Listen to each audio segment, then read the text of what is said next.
Assalamualaikum warahmatullahi wabarakatuh. Perkenalkan, nama saya Nur Syamsi Ramadan dengan NIM 2409138703. Di sini saya akan mempresentasikan tentang ringkasan arsitektur IoT. Apa itu ringkasan arsitektur IoT? Ringkasan arsitektur IoT adalah representasi visual atau deskriptif dari struktur dan komponen-komponen yang membentuk sebuah sistem Internet of Things atau disebut IoT. Ia menggambarkan bagaimana berbagai perangkat, jaringan, dan aplikasi berinteraksi satu sama lain untuk mencapai tujuan. Ringkasan ini membantu dalam memahami desain sistem, mengidentifikasi komponen kunci, dan menganalisis bagaimana data mengalir dan diproses dalam sistem IoT. Ringkasan ini penting untuk perencanaan, implementasi, dan pemeliharaan sistem IoT yang efektif dan efisien. Selanjutnya yaitu penjelasan tentang IoT model 3 lapis. Lapisan perangkat atau disebut device layer.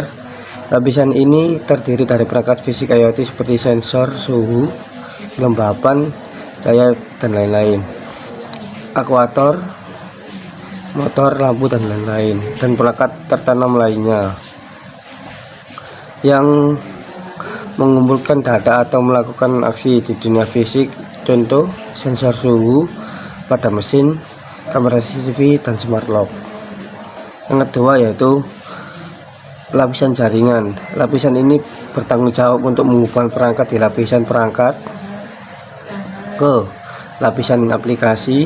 Ini termasuk berbagai teknologi jaringan seperti Wi-Fi, Bluetooth, Zigbee, LoRaWAN, Ethernet, dan jaringan seluler 3G, 4G, dan 5G.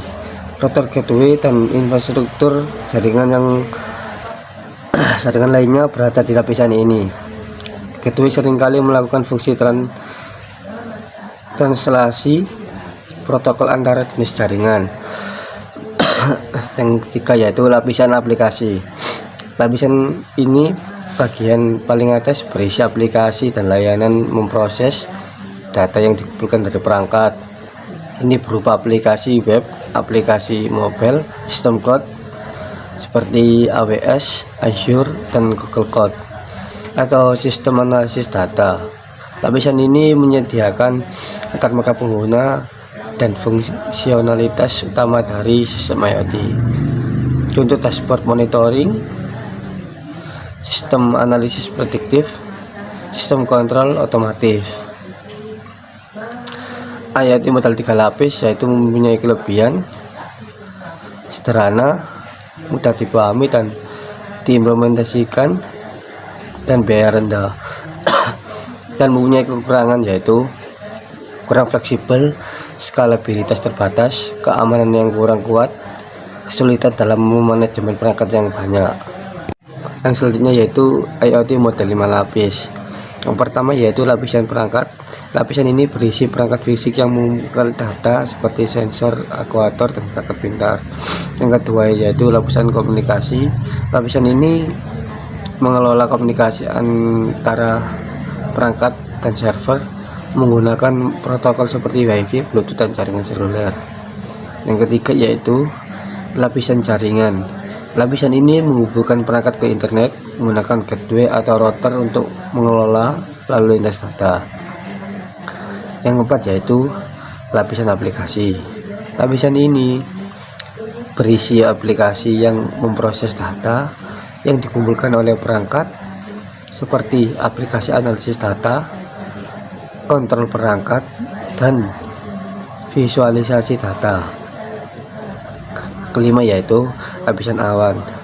Lapisan ini menyimpan dan memproses data yang dikumpulkan dari perangkat dan menyediakan layanan tambahan seperti penyimpanan data, komunikasi, dan analisis.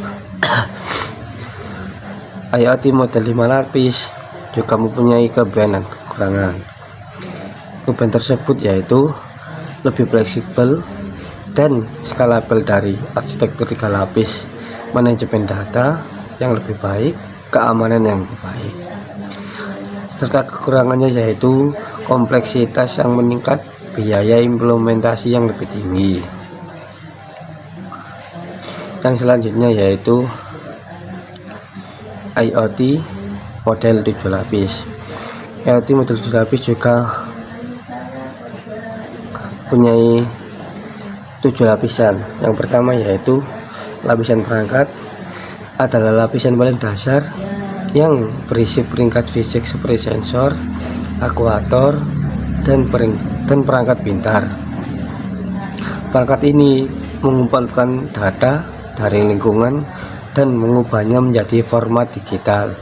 Contoh pertama yaitu sensor suhu, sensor kelembapan, kamera, mikrofon, aktuator motor, dan lampu pintar. Lapisan yang kedua yaitu lapisan komunikasi.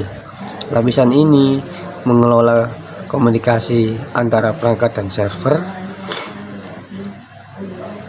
Ini melibatkan penggunaan protokol komunikasi seperti Wi-Fi, Bluetooth, Zigbee, LoRa, atau jaringan seluler. Contoh protokol TCP atau IP, MQTT, dan COIP. Lapisan yang ketiga yaitu lapisan jaringan. Lapisan ini menghubungkan perangkat ke internet. Ini dapat melibatkan penggunaan gateway, router, dan jaringan kabel. Dan juga mempunyai contoh yaitu gateway IoT, jaringan seluler LTE, jaringan Wi-Fi. Dan selanjutnya yaitu lapisan keempat, lapisan keamanan. Lapisan ini bertanggung jawab untuk melindungi data dan sistem IoT dari serangan keamanan. Ini melibatkan penerapan mekanisme autentikasi, enkripsi, dan kontrol akses. Contohnya yaitu sertifikat SSL atau TLS, autentikasi multifaktor, firewall, intrusion detection system atau IDS. Lapisan kelima yaitu lapisan agregasi data. Lapisan ini mengumpulkan data dari berbagai perangkat dan menggabungkan menjadi format yang terstruktur. Ini dapat melibatkan agregasi data, filtering, dan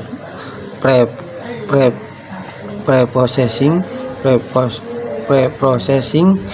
Contoh sistem manajemen data, platform analisis data. Lapisan yang keenam yaitu lapisan aplikasi. Lapisan ini berisi aplikasi yang memproses data yang dikumpulkan oleh perangkat. Ini dapat melibatkan analisis data, kontrol perangkat, visualisasi data, dan layanan tambahan. Contoh aplikasi pemantauan, aplikasi kontrol rumah pintar, platform analisis data. Ini selanjutnya yaitu lapisan nomor 7 yaitu lapisan awan. Lapisan ini menyimpan dan memproses data yang dikumpulkan dari perangkat. Ini dapat melibatkan penyimpanan data, komputasi analisis, dan layanan tambahan seperti machine learning, AI, dan analisis prediktif. Contohnya yaitu platform cloud seperti AWS, Azure, Google Cloud, layanan machine learning, layanan analisis data. IoT model 7 lapis juga memiliki kelebihan dan kekurangan. Kelebihannya sendiri yaitu sangat fleksibel, skalabel, dan aman, memungkinkan integrasi berbagai jenis perangkat dan layanan. Serta kekurangannya yaitu kompleks yang tinggi, biaya implementasi yang tinggi, membutuhkan keahlian khusus untuk implementasi dan pemeliharaan. Sebentar lagi yaitu kesimpulan, Arsitektur 3 lapis ideal untuk proyek IoT kecil dan sederhana dengan persyaratan fungsionalitas dan keamanan yang rendah. Keuntungannya adalah kemudahan implementasi dan biaya yang rendah, tetapi skalabilitas dan keamanannya terbatas. Sedangkan untuk arsitektur 5 lapis menawarkan keseimbangan yang baik antara kompleksitas dan fungsionalitas. Cocok untuk proyek yang lebih kompleks yang membutuhkan manajemen data yang lebih baik dan keamanan yang ditingkatkan dibandingkan dengan arsitektur 3 lapis. Namun kompleksitasnya yang meningkat berdampak pada biaya dan waktu implementasi. Sedangkan arsitektur 7 lapis adalah solusi yang paling kompleks dan scalable, dirancang untuk proyek besar dan kritis yang membutuhkan keamanan yang sangat tinggi dan kemampuan untuk menangani sebanyak besar perangkat dan data. Meskipun menawarkan fleksibilitas dan keamanan maksimal, arsitektur ini memerlukan keahlian khusus, biaya implementasi yang tinggi, dan waktu pengembangan yang lebih lama. Dari semua itu, dari semua arsitektur 3 lapis, 5 lapis hingga 7 lapis, pada akhirnya keputusan terbaik adalah dengan menganalisis kebutuhan spesifik proyek termasuk skala, kompleksitas, persyaratan keamanan, anggaran, dan ketersediaan keahlian. Dengan mempertimbangkan faktor-faktor ini, kita akan dapat memilih arsitektur IoT yang paling sesuai dan efisien untuk mencapai tujuan proyek yang akan kita kembangkan. Sekian, terima kasih dari saya. Apabila ada kurang lebihnya, mohon maaf. Wassalamualaikum warahmatullahi wabarakatuh.